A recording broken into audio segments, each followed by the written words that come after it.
Episode 113 of the White Cat Outdoors podcast, bringing you to the table while we talk about the outdoors. Well, that is a wrap for the 2023-2024 deer season. It was a great season for us, I believe record numbers.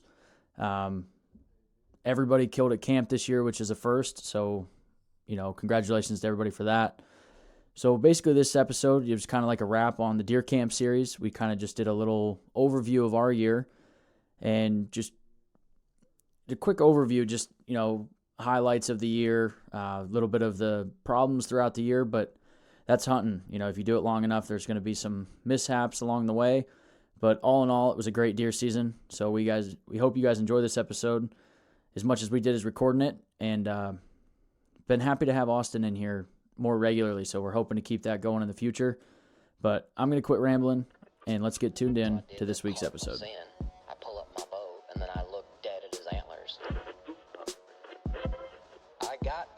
Truck, and when I slammed the door, I heard gobbles all around me. Let's see it. Alaska, moose, spot and stalk. That is the bucket list. I agree.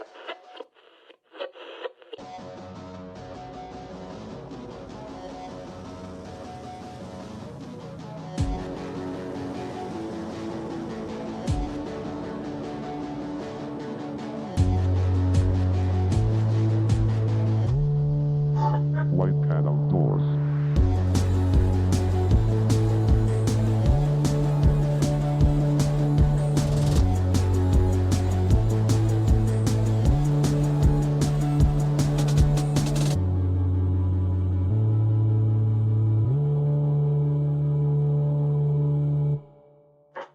White Cat Outdoors. What up, gang? Welcome to the table. We're talking about the outdoors tonight. Really? On the White Cat Outdoors podcast, yeah. That's what we're doing? Believe it. Are we going to bring the guests to the or the listeners to the table Yeah, while we talk about the outdoors? that's the That's plan pretty tonight. cool. We figured we'd flip the script and do that tonight. Babe's also here. You haven't heard him speak, but he's Hello. here. I'm here. I feel Austin? like you guys don't. You're No one not knows him supposed as to lie. Babe. It's Austin. We call him Babe. Am I plugged in? You should be plugged in. Can you hear me? Hello? You're not. I don't You're hear also very far away from your mic. Oh. We are experiencing some technical difficulties. Tap your mic. Austin's new. Just be patient. Yeah, I'm learning. Oh, Yeah, you're on. Just you got to get close to the mic. Okay. quit being stupid. Sorry. So yeah, we're talking about the outdoors, and in particular, we're talking about little season recap. Deer season is officially done for us in Pennsylvania, New York, Ohio's still going, but we're for the most part done. So we're gonna just run through what happened this year, who did what. Tom So, didn't do is shit. this just deer? He didn't do shit. Is this just deer season, or are we going like the whole year season? No, Nick, we're not talking about your turkey because that is. Oh, is that what we were getting to? Yeah, That's what Nick wants to talk about. because that was last license year. I've done that Yeah. so many times where I kill a turkey in the spring. I didn't even remember. Yeah, if you kill a turkey in the spring, you can talk about it on this license year. But we're moved on. You're living in the past. You're saying it like it's not going to happen. We'll see about it. You never know with that Nick guy. I might get an out-of-state bird. Shut the fuck up. Might. Anyway, Nick, you're on the mic. Why don't you I'm tell us always on about the your mic. You're, season? you're running your fucking mouth. Well, so are we going through the trials and tribulations of the year too? Am I the only one that's going to be honest, or is everybody else going to talk like they have a perfect season? My season was slow. Well, we'll go tried and true. Tell it how All it right. happened. Well, so I'll be very honest. Past, I guess, last February, went down to the Harrisburg show we have here, the Great American Outdoor Show. Got to meet the crew of Whitetail Adrenaline, and they've got some very entertaining videos. And I always wanted to get a bunch of DVDs for camp, especially with the upgrades we did this year. We had the TV, DVD player. Thought it would be really cool to have some hunting videos. So talked to those guys down there, got set up with about a half a dozen of their seasons, and really enjoyed watching them throughout the year. I don't know if they just made too big of an impression on me or what. Those guys are great hunters, but they fling some arrows. They miss a lot. I mean, They're it, great They go hunters. by the old saying, "You can't get them if you don't shoot." Yeah. That's a fact. but it's entertaining as hell. And I do love how Makes they you feel like you can do it. It does. but they keep it real to the point where it's like they're not just, it's not a highlight reel. Yeah. You get every bit of the hunt. You get the misses, you get the kills, you get the broken down van Yeah. a lot, and it's just very enjoying. That's what I like about that so Yes. much, that they show you everything. So historically, a deer's in big trouble if I get my bow drawn. I've got a pretty good track record. Yeah. Anyways, this year, PA was pretty slow for me. I hunted really hard, but I had 2 or 3 encounters, which I guess to some people that might, be sounding good, but like I never got close enough in PA on a buck. But I spent the first week of November out of work and just hunted my butt off, and spent the first half in PA, and I only saw like one good buck, and it was just in passing 55 yards out. Couldn't really get much on him, so I was like, Tom's done in PA at this point, so let's just both go have a good time at camp. I get up there for the evening hunt and go into this stand that we've had for a long time, but it's in a newer spot, and it's just historically been the most productive stand I guess we've had. The most bucks have been killed out of that stand if you look at each place. Anyway, first night I get a buck that comes in downwind and had him at like 7 yards, but he caught my wind before I could get a shot. He bounds off, stops at about 30, 35, somewhere in there. I draw back, let one fly, and don't I just smack a limb. I'm like, cool. So called Tom. I'm like, hey, I know you're at camp. Why don't you come pick me up? And I didn't tell him anything. He knew it wasn't quite dark, so it was something happened. So I get back to camp. And I was like, yeah. I shot at a buck. Hit a branch. I was not anticipating that shot in that direction. Like there was just no lane out that way. But it is what it is. I didn't really let it get at me too much. It was like out of my control. So Tom and I go back, put a plan together for the morning, and it was really slow that morning. Was there rain or something? Rain and wind. And we sat out there for a few hours and just did not see anything. So the evening hunt comes around, and I'm like, hey, why don't we go back to that same stand? I missed that buck earlier. See what happens there. Lo and behold, don't I get another buck that comes out, and watched him for probably 10, 15 minutes at about 150 yards, and the anticipation's just building, and I'm getting ready. Tom's getting ready. He's filming for me, and the buck gets right to the edge of the food plot, and this is about 40 yards or so, and it's not a shot I typically like to take, but I will say, like, I practice all the time. I'm comfortable shooting that far, but I do like them close. But just getting a camera rolling behind you, watching this buck for all this time, the second he gave me a clear shot at 40, I decided I was going to take it. And shot, and the video shows it perfect, really. Release the arrow comes flying, the buck literally puts his chest right to the dirt, takes off, my arrow goes right over his back. I'm like, well, that was pretty cool. So now I'm pretty pissed at this point. That's 2 nights in a row. I'm flinging arrows every single night at camp, and I can't connect on anything. So I tell Tom, I said, all right, it is confidence boost night. Time to go smoke dough. I'm going to smoke something. And I told Tom, I said, I will not shoot past 20 yards tonight. Because I've had 2 shots over 30 that I screwed myself up on. And I was like, I don't care what it is, 20 yards and in is my only shot. Well, right about at last light, I get a doe come bleating down the hill, and doesn't she come in right at 20 yards? I mean, there was a stream that, it wasn't even really a stream, it's more of a runoff. And that stream was right at 20 yards. Doesn't that doe come walking right into it? So give her the old map, and she like hard steps like back towards me, and is now from broadside to more like quartering to. But I'm already at full draw. I think Tom's filming. I'm like, I'm confident this is good. I held really good. Let the arrow go. Boom, perfect. Heard the pop. Deer took off, heard a crash. I turn around, I'm like, Tom, did you get that? And he's like, I turned the camera off, there was a light, and it was just... Well, like Nick said, it was like we had minutes left of shooting light.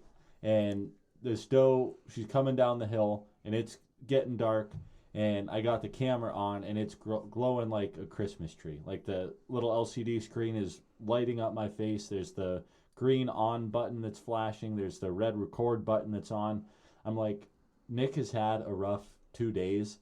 If I scare this doe because I'm shining essentially a flashlight around up in this tree, I'm like, let's just get Nick a dead deer and we'll get the next one on camera. Yeah. So I made the executive decision to shut her down. I mean, I razzed you a little bit, but I don't think I was too mad about it. Yeah. Anyway, so I was like 90% sure, actually probably closer to 100%. Like we heard her crash, but we had dinner plans with the ladies. So I'm like, it's plenty cold tonight. Tom, why don't we just get down, get back? Because we were on like the back side of the property, as far away from camp as you really could get, from where like we were at to where the truck was, then back to camp. So like, let's just go back. Let's have dinner. We'll come deal with this later. So we went to dinner, got back, and at this point, I didn't even find my arrow. Like, I went, I saw a couple specks of blood, and I was like, okay, whatever. So we go back, and she made it, 60? Yeah. Like, barely into the swamp. Mm-hmm. Got her all cleaned up. And so that was like, all right, we're back on the horse, ready to go. Hunted for 3 or 4 more days, and just no big buck activity that nothing that got me excited, wanted to shoot. So then comes rifle season, and I was hunting this stand, and I think I joked about shooting a smaller buck earlier that day. But anyway, right at dark again. I almost feel like I should just be called like Dark 30 Nick or something like that. That's dumb. Oh, we'll see if it sticks. It I don't think it will. That's really dumb. Anyway, I had a bunch of doe out in the field, and I really did not want to get out of the tree because I didn't want to like give away the stand location. It's in a great spot. So I'm texting Tom. I'm like, hey, would you mind walking down the trail spooking these deer out? Well, Tom didn't have service, so he wasn't getting the message. It's getting really to the point where I'm like, I got to climb down. It's like dark. Like I looked at my watch. It was like I had 3-4 minutes, and that was like it for legal shooting. Well, then all of a sudden I hear, brr, brr. I'm like, oh, okay. We got a buck coming. And I'll be honest, in New York, there's no antler restriction, so a buck is legal. Buck came out into the field, and I knew he wasn't real big, but it got me excited because I heard him grunting and everything. So squeezed one off, dropped him right in the field, super jacked up about it. Get back up to camp. Tom's like, oh, hey, did you shoot? He heard me shoot and stuff. I was like, oh, yeah. So went and got that one cleaned up. And that pretty much caps my season off. I didn't do a ton of hunting after that. I think I hunted. I guess I did hunt rifle season in PA.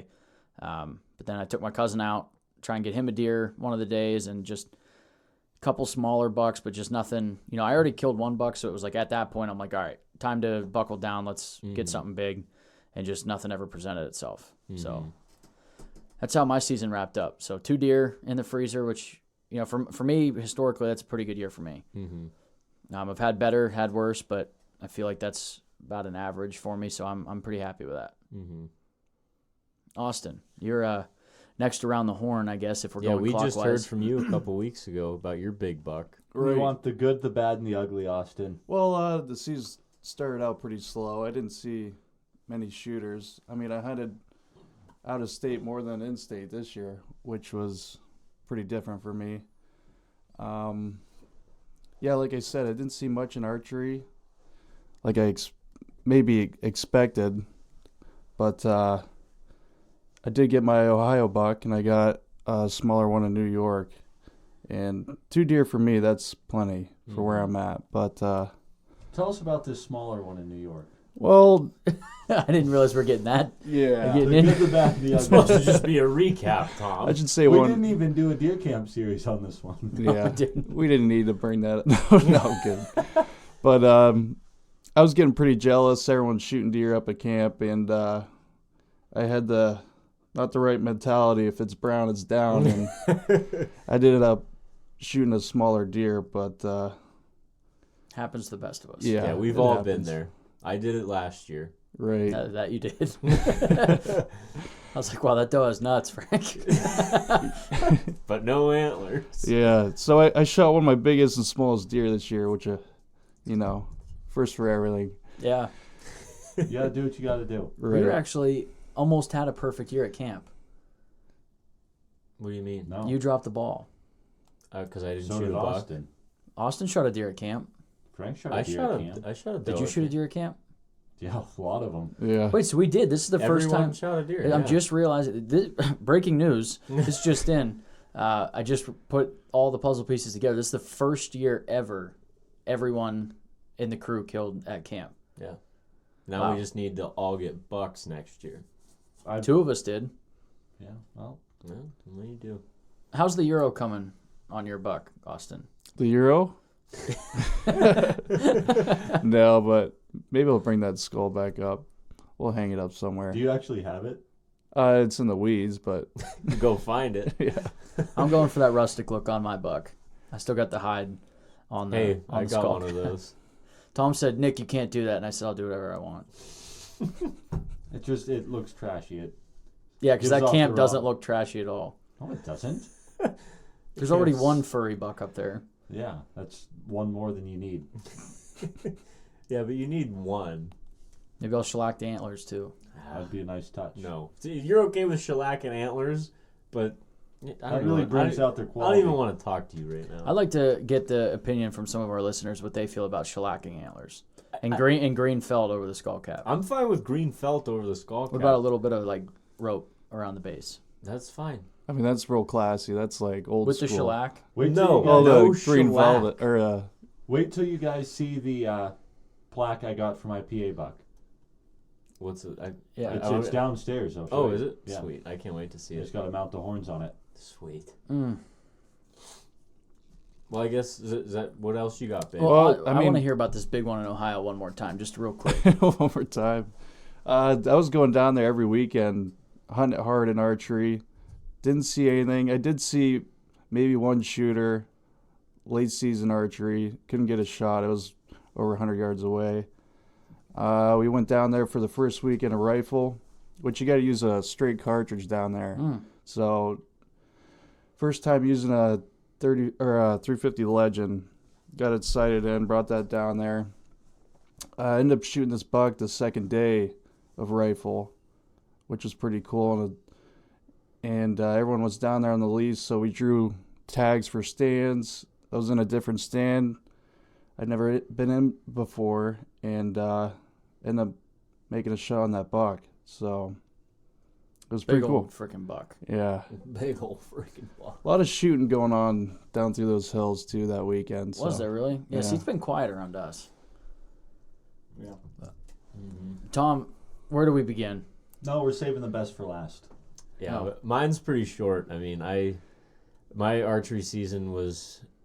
I was so excited about archery because I made the switch to traditional this year, and I just didn't get the time I wanted in the woods with my new job. It was my first season with my new job, and I definitely needed to make a big adjustment on how I hunt with that. And piss poor excuse, Tom's shaking his head. We But worked the same hours. I got 4 down with the bow. yeah, but I don't know. It wasn't meshing. I got out plenty, and I had some opportunities at does with the bow, but I didn't. I'd have been flinging arrows at everything with it. No, with a recurve. I wasn't feeling. Maybe I'll do it this year because I'm still gonna hunt with it. I might do it. I may do I it. may We'll do see it. how this works out. So yeah, archery season was not great for me. I didn't put eyes on any shooters in archery. Like traditional archery turkey. That's what you got to do. Yeah, we'll see about that. Probably not though. So then on to rifle season and put a nice little stock on a doe the one day in PA. Pretty average doe. It was a decent one, not tiny. But I like stalking them like that. I've done it the past couple years on this property.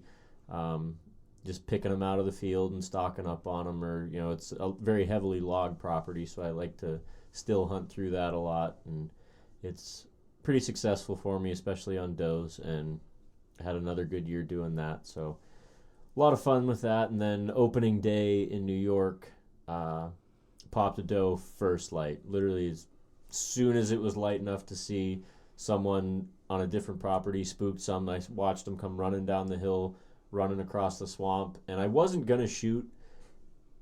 And Classic.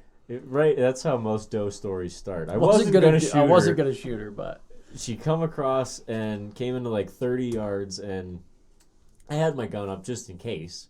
But I was totally calm. I was like, all right, I'm not shooting this deer. It's opening morning. I'm waiting on a buck, and I just got my gun leaning up. It's near my shoulder, but it's not up. And somehow the safety got clicked off. it's crazy how things happen.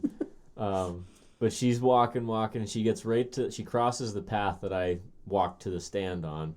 And as soon as she got there, she like backed up and her tail slowly went up in the air. And I was like, she's about to blow at me. And I was like, well, I don't want her blowing at me. It's opening morning. I want to shoot a big buck.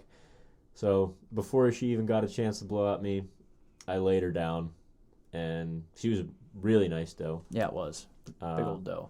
Yeah, so got 2 deer in the freezer. Not a great year, but I'm always happy to get meat in the freezer and good times at camp and stuff. So good hunts, just not a lot of successful ones that ended in kills. Yeah. But great season, super happy about it, and definitely looking forward to this coming archery season, back into the traditional equipment and making shit happen. Good. Well, that's all the time we have for tonight. Let's wrap it up. No, We're going to have a whole new episode just kidding. for this one. Oh, where do I begin? Probably at the end, and then And then back to the beginning while picking up pieces in the middle. So I want to say it wasn't opening day, but it was the first week of archery season. I have my classic doe killing stand where it's pretty much it's a slam dunk if you want to go out there and shoot a doe.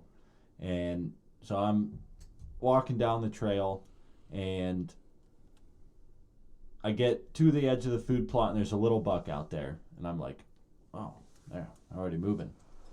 So I spooked him off because I wanted to get on stand. He ran out, and so I make my way over to my ladder.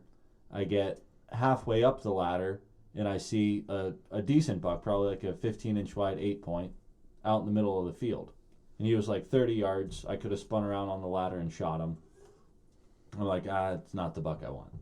So I waited for him to get behind this big bush and finished climbing up the ladder, and I'm getting set up, got my bow hung up, and get my rangefinder out, and I look out, and here comes 4 doe out into the food plot. I'm like, geez, man, I'm in the deer right now.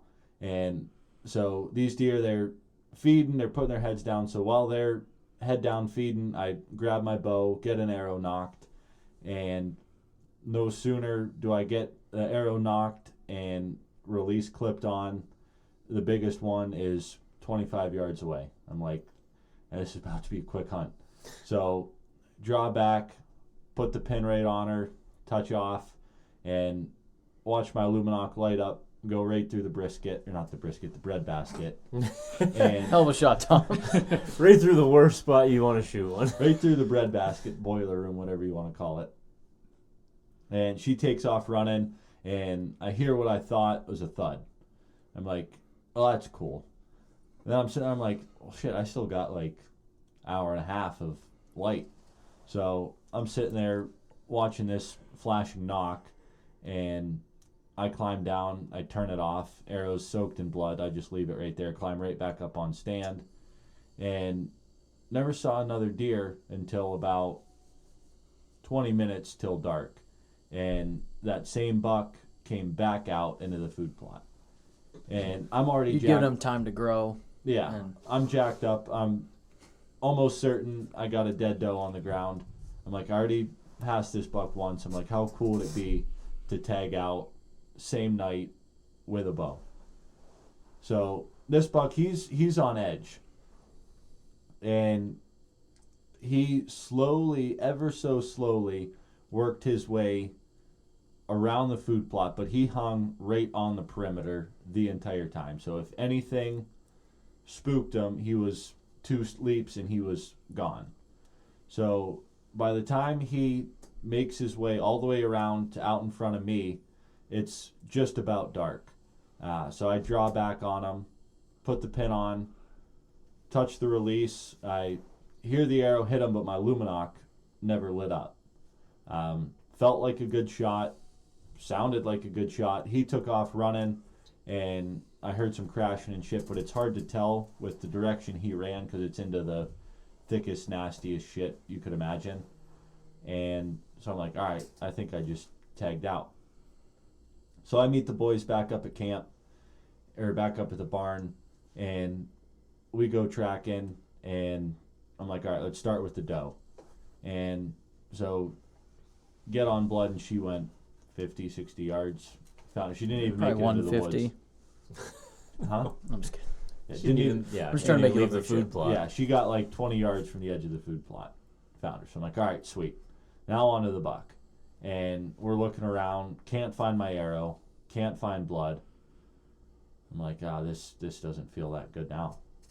So we start scanning back and forth. And we had like 5 guys there, 6 guys maybe. I think, yeah, 6. And finally, my buddy Ben, probably 100 yards from where I shot, he's like, hey, I found part of your arrow. So I'm like, all right, sweet. And it was the knock and fletching side. And I still have the piece in my desk at work. And it's only about 10 inches long. And there there's was blood blood on the end of that. So I knew I put, 20 plus inches of arrow into this deer. And once we found that piece of the arrow, there was a pretty decent blood trail. Mm-hmm. It was you're high weeds, and we were still following a pretty easy blood trail. Yeah, and we followed a steady blood trail until we hit the 250 yard mark. And that's when I'm like, you know what? This deer's obviously not hit. But there was no beds or anything. Yeah, I'm like, he's not hit as hard as I thought. Let's just back out, get a dog in here in the morning. Dog comes in the morning. Wasn't thoroughly impressed with this dog. It never really got on the trail. But the buck was going in a straight line, and I didn't pick up blood from last blood all the way until the edge of the road. And I got blood at the edge of the road, so I know he crossed. And the piece on the other side it's a giant block of timber with a, I don't know, probably 30-acre cornfield. Yeah, it's a big field. So the guy with the dog's like, hey, I gotta go. This was like noon at this point. So he left. I spent another hour searching. I went back after work, searched, and then me and Nick went back the following day and grid searched all We the walked woods. the whole cornfield. I mean, Mm-hmm. we spent a long. I think we tracked I think on my watch I did like over 7 miles of just not away from where he shot, Yeah, but but just zigzagging. constant grid searching this place and just could not cross any sign. It was just mind-boggling the entire time. Mm-hmm. So I mean, we kind of did all we could on that one. I don't know what happened. The only thing I can think that would have happened is I hit high, and I don't know if I was high enough to miss the front lung and buried in the opposite shoulder. Because with the deer at 20 yards and with the arrow setup I have, it's going to take a big piece of bone to stop that arrow. So I had to have hit shoulder blade. But I couldn't figure out, unless the only thing I could think of was either that or I hit far back and got, I have no idea. I couldn't come up with a accurate of, oh yeah, that makes sense, that could have happened. With the sign we had, the arrow I found, the blood we had, nothing made sense. Mm-hmm. I was pretty disgruntled, pretty discouraged. I took a week off and shot every day, and felt confident enough to go back out in the woods. And I think it was Saturday. I went out in the woods, hunted in the morning, and it was rainy, cold morning. And I climbed down about 10 o'clock and took a walk through all the tops, and it was like October 15th or something. And I'm like, all right, I think this is about the time the bucks are going to start hitting scrapes. So I wanted to find a scrape in the timber near bedding, and I was going to try and hunt that. So I found that exact setup and kind of picked out what tree I needed and what wind direction, and I waited until I had the right scenario. I needed a northwest wind to hunt the proper tree to get a shot at this scrape. And that happened actually the following Saturday, so a week after I found it. And I was going to hunt it in the morning, and I decided, you know what, I'm just going to wait till the evening so I can get up in my saddle in the daylight and make sure everything's just right. So that's what I did. Saturday afternoon, got up in that tree, and I wasn't on stand that long, 5 o'clock maybe. Buck steps out, and I think I told this on the podcast. Double lunged him twice and then put one through the ham.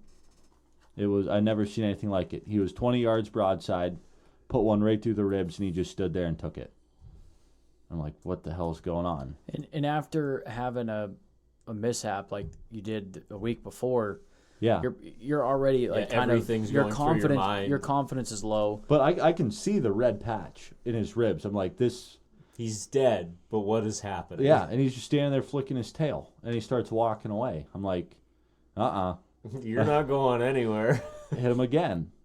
And the third shot, he was like 30 yards away in some shit. But I'm like, I already put 2 arrows in this thing. Like, I can't make it worse. You're not going to mess anything Yeah, up. so I deflected off a sapling and went right through his hind. And he walked and laid down, tried to get up, and tipped over. I'm like, that was fucking weird. Which, I mean, you called me because, like, he had those issues with the first one. He's like, dude, I don't know what's going on right now. He's like, I just shot. Because at the time, Tom, the deer was probably 70 yards from him, but was trying to stand up. Mm-hmm. And he's like, dude, I don't know what's going on. So I pack up, and I basically make this big loop over. And I was like, all right, well, you just do not take your eye off that deer. Mm-hmm. So stay in the stand so you can see. I'm going to make a big loop. I'll get a hold of you when I get close, and I'll make a shot from the ground if we have to. Like, you know. So I get up close to Tom, and Tom's like, hey, you know, he put his head down like 5 minutes ago. He hasn't picked it up since. I'm like, okay. So Tom gets down, and I'm basically watching where he said the deer was laying, just making sure nothing's getting up. So Tom gets down. We both knock an arrow, and we are just like slowly approaching, just making sure we didn't want, you know, two problems, you know, in the same week and stuff. So we're just going to be extra cautious. But we got up over this. It was kind of like down in this ditch from the logging, and it was like laying down in there, so that's why we couldn't really see him very well. But we got up there, and he was dead in a doornail. Yeah, it was just freaking weird. And that was Saturday, and we had Frank's birthday Halloween party. So naturally at a Halloween party, there's alcohol. I was celebrating a buck kill, and I get a Tacticam notification of a buck out in what I call Tom's 8-pointer stand. And That's still up for debate. I'm like, oh, that's where I'm hunting tomorrow. So it was This is New York, yeah, by the way. Yeah. You didn't clarify that. yeah. Went up, hunting Sunday. It was a cold, dreary morning. There was no sense in going out for a morning hunt. So I slept in and went out in the evening, saw some does early, and right at last light, here comes this nice 8-pointer, 17 yards, put the pin on him, let him have it, and he takes off like a bat out of hell, running straight north in like a poker straight line. I'm like, oh, this thing's done. And he's running through high weeds, and I lose sight of him, and I'm like, oh, he's probably tipped over right there. So I head back to camp. We get the guys, go get my arrow, soaked in blood. Not another drop of blood in the food plot. I'm like, this is weird. I don't like this. And we get into the high weeds, and we're finding pin drop. And we tracked them all the way to the edge of the road and decide, you know what, call it, we'll get a dog in here tomorrow. And you went from like 100% confidence that this thing was double long inside 100 yards Oh, yeah. to like, what the fuck is going on? Yeah, because my Lumina, I watched the arrow disappear, and later on in the story, I'll confirm that right where I said I hit this deer is where I hit this deer. So, guy with the dog comes out. And this is the next day, right? This was the next day, yeah. Good buddy Nick was there, and what did it take? From the time the dog got on the trail. So I do want to just back to this. I don't know if we talked about this on the podcast, but just briefly. So the guy shows up with the dog, and it's this old bird Mind dog. you, hold up. So we were on this New York Deer Trackers website, and it's got this list of all like pictures of deer recoveries, and all of them are like recovered by the same guy, recovered by this guy, recovered by this guy. All of them, all the recoveries are this dude, and there's like, I don't know, 20 guys on the list that you might get. 80% of them was this dude. And we're like, this is the dude we want. But it's a hotline, so they're just going to send you somebody. Anybody. Yeah. So I get a phone call, and it's him. I'm like, all right, perfect. So Guy shows up, and he gets out of the truck, and then he wants the full rundown. He wants the story, and he basically said, if what you're telling me is true, that deer's dead. Mm-hmm. No doubt about it, because he has to throw if what you're saying is true, because sometimes, your emotions get the best of you. Tom is at this point questioning what he thought he saw. Yeah, and how do you not question? Yeah, if you think you saw a double tracked, lung shot and you tracked for 200 yards and you got pin dropped, it's like, that's not a double lung. Oh, yeah, and your dad's got more experience than anybody with tracking. Your dad's like, Tom, hate to be the guy to tell you this, but that's not a double lung deer. This is not. I've done this a lot of times, and they don't go this far. Yeah, and so they don't bleed like that. Yeah, so the guy goes, and then he goes around the side of his truck, and he has to pick his dog up out of the bed, or not out of the bed, out of the driver's seat, and I can't remember the dog's name. Lexi. Well, she's an old bird dog, and she's deaf. All gray in the face, bad hips. I'm like, okay. But I'm going to stay confident in everything because I know these dogs' noses are insane. So we get down to the shot site, and the dog's not picking up anything. And I mean, nothing. I'm like, you could see like little specks of blood. I'm like, this is where the deer was at. The dog's kind of circling around, not picking up anything. And I'm like, well, we did mark last blood with the arrow. And he's like, all right, so you said the arrow was covered in blood. And he's like, yeah, all right. So the dog should be able to get all the scent she needs off that arrow. So the dog gets up, she smells the arrow, smells the ground, and then just like a bat out of hell, shoots through the rest of the field, down across the road, into the neighbor's property. Mind you, we did get permission to be on that property, but I just figured I'd throw that out there. So we jump down in there, and this dog jumps under a fence. And the guy's like, well, I don't think this deer, if it's wounded like that, it's probably not going to be hopping fences. It's going past the least resistance. But this dog was pertinent, and it's yanking, and the guy's trying to pull the dog back, and it will not come back. And he's like, I'm going to be honest with you. When I usually pull her back, she will come back unless she's very sure of what she's trying to tell us. So he's like, he forces his dog back, and he's like, let's take her back up to the road and see what she does again. Dog does the exact same thing. So we cross under the fence, and then go out, circle around, go back under the fence, and then that dog took us right to the deer. Basically, what he explained after the fact is, being that she's a bird dog, she's really good at checking scent off of wind. Mm-hmm. So basically, the scent from that deer was blowing down below the deer, and all that dog was doing was circling down, getting below it, and then just tracking it back. But like Tom said, from the time Lexi got out of the truck to the time we were standing over that deer was less than 40 minutes. And from the time she got on the scent, 15. Yeah. It was insane. I've never seen a dog work so efficiently, and it totally changed every opinion I had on dog trackers, because we haven't had the best luck. Yeah. And I get the reason you're calling a dog is not because you made a perfect shot. Yeah. So like there is that room for error, but this dog was extremely, really talented, and like Tom said, that shot was about 2 inches behind the front shoulder, midsection of the body. I mean, it couldn't have been a better shot. And the guy's standing over, he's like, I don't know what to tell you. Like, that's a perfect shot. Yeah, sometimes they just don't bleed, and they can go a long ways on. I think what happened Adrenaline. was it had a perfect straight line through an open field, and it just a deer can cover. It was 240 yards is what it ended up being in a perfect straight line. Yeah, I they think can cover they that can in a cover few seconds. Yeah, on 40 miles an hour. So I think it just had the room to do it, and that's what it did. Typically, in the woods, they're going to be weaving between trees, or they crash into a tree. I've seen that. Or this deer didn't have that. It's relatively flat, and it just made a death run as far as it possibly could, and then piled up. Yeah, it was a roller coaster of emotions. But so at this point, I'm $2 and a doe in. Following weekend, we go up to camp, and all I have is a doe tag left for archery season. I said, I'm going to go shoot a doe. And if I just have a doe tag, I'm not doing morning hunts. I'm going to be real with you guys. Turn into a real lazy hunter. Yep. And it gets to the time where everybody else is getting their camo on, getting ready. I'm just sitting at the bar watching football. I'm like, I'll get out there.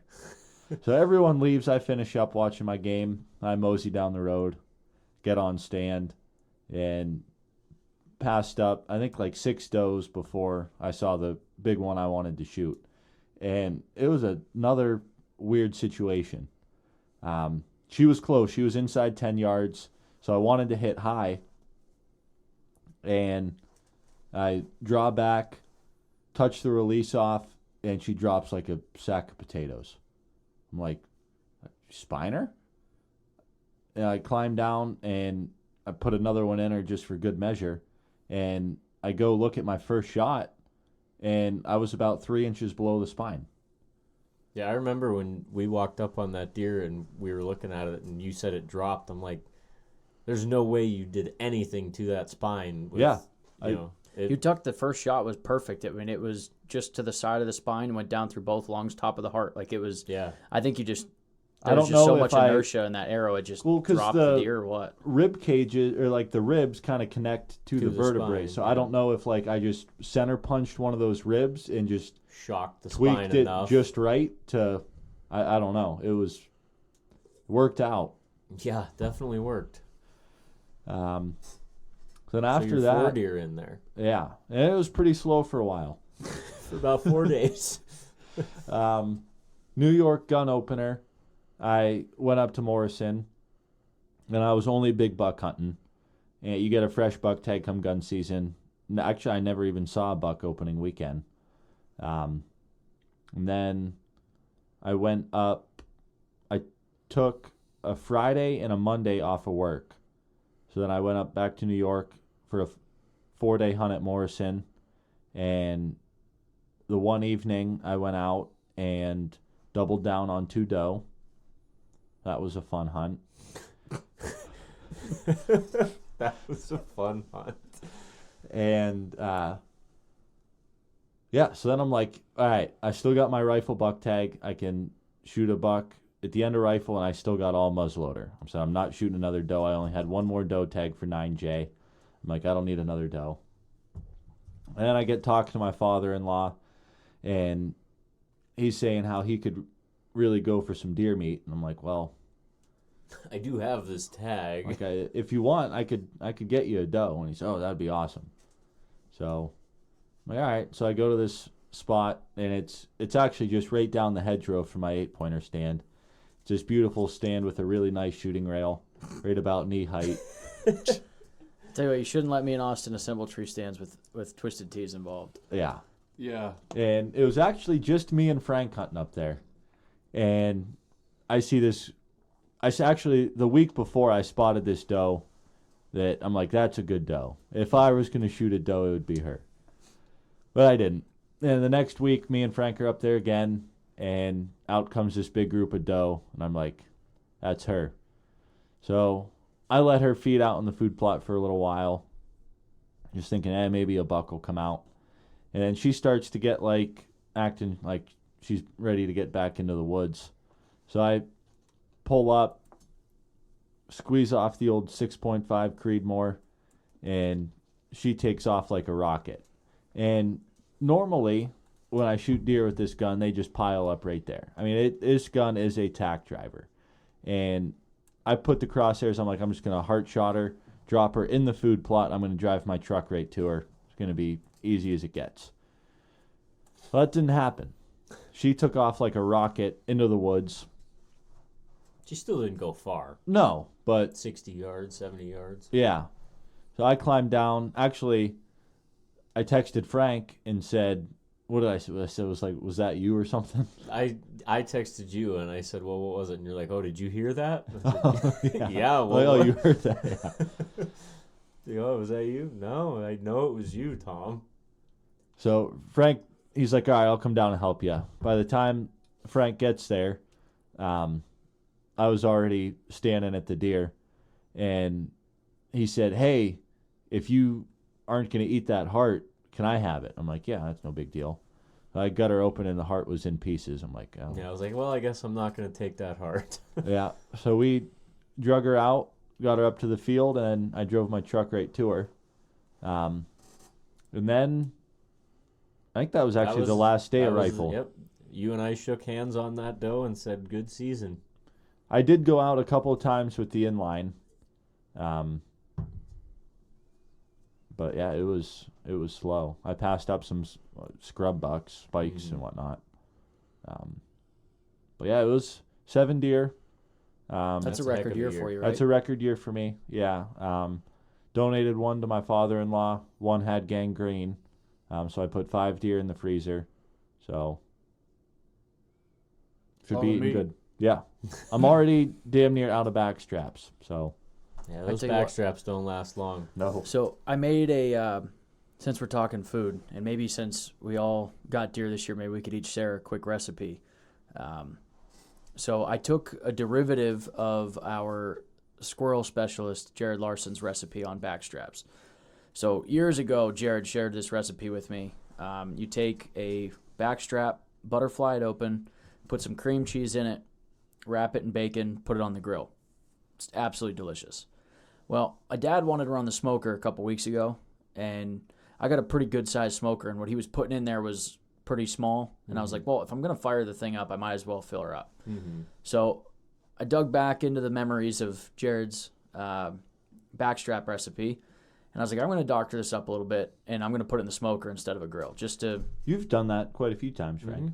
So what I ended up doing was butterflied it open the same way, but instead of just plain old cream cheese, which is delicious, I took cream cheese, sour cream, and then I sautéed onions and mushrooms, and then mixed that in with the slurry of cream cheese and sour cream, and then I used some of my brisket seasoning, mixed all that in there, and then put it all up, wrapped it in bacon, and then I used a really thick cut of bacon. Like, yeah. When you I see, always like, use really thick bacon when I wrap stuff. This is just the so thickest- when the fat renders. yes, because the backstrap's very lean. This is the thickest bacon I've ever seen. Like, they were slabs. Anyway, did that, seasoned it with a little bit of brisket seasoning again, put it in the smoker for a few hours, got it into like internal temp of like 125, 130, brought it in, and then what I did is I put it in the broiler for like 10 minutes to really crisp up that bacon, kind of caramelize the fat a little bit. And I tell you what, Dynamite. it was, I mean, it blew me away. Absolutely blew me away. I was shocked at how good this thing was. I made it as an appetizer, and it's a lot of appetizer because I did 2 full back straps from my buck, so they were good size. And we ate the entire things before dinner, and nobody was really hungry for dinner. So I call that a success, if you will. Yeah.